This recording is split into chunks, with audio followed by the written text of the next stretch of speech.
Thanks for tuning in. Today I'm going to plant some green beans. I'm going to show you how I like to do it, some of the tools I use, some tips, and I hope you like it. I've already prepared the soil. I've worked in a little bit of fertilizer, not too much. Green beans don't really need fertilizer, but I like to give the soil some nitrogen.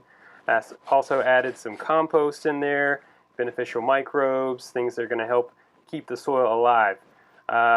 I'm going to plant 1 per square foot, okay? And what I mean by that is I want 1 plant per square foot in the end. I'm going to go ahead and plant a couple of seeds there because I'm going to thin them out in a couple of weeks to the strongest plant.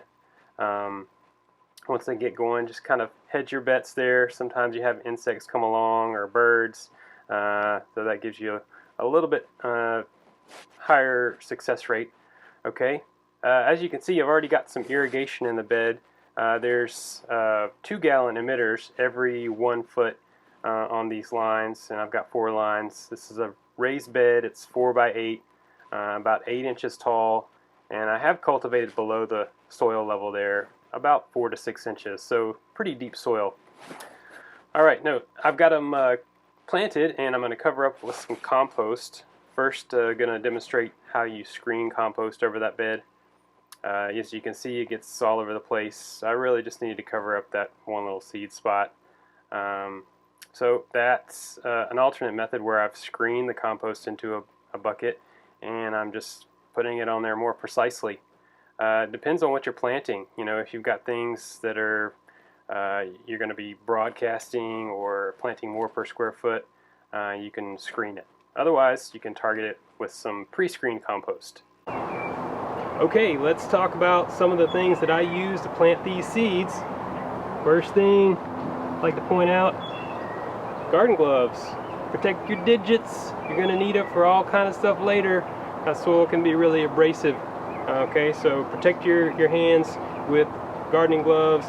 These are a variety that are pretty thin, give you still a lot of tactile sensation so that you can do some of the finer work like when you're planting seeds. Here's a kneeling pad. Alright, I got this online, really cheap. They come in different sizes, lots of cushion, 100% recyclable. I recommend those. They'll protect your knees, they'll protect your clothing, and they're just going to make it more comfortable to garden. Okay, so this grid that I made, it's 12 inches by 12 inches. I use it for spacing.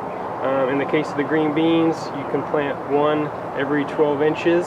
Alright, so the center of this square represents 1 per square foot. This gives me an easy way to measure, and it helps my workflow a little bit easier because I can just flip it as I'm going down the rows in my raised beds. Really easy to make. Maybe someone has some extra fencing. Maybe you need fencing for another project, or you have some and you can cut it out.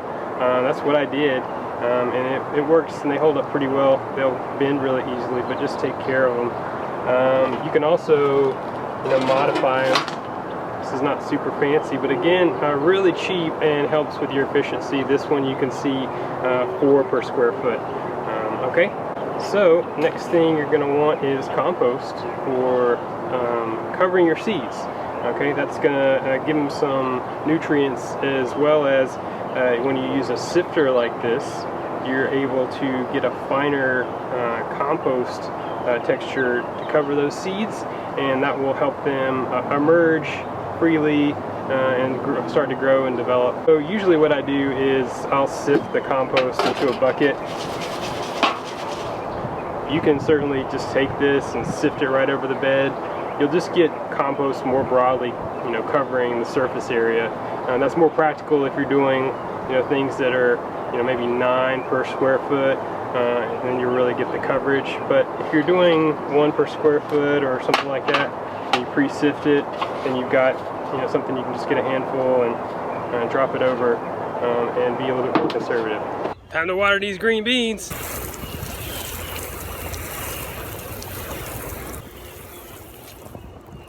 Watered them. Yo, check it out. These green beans have sprouted.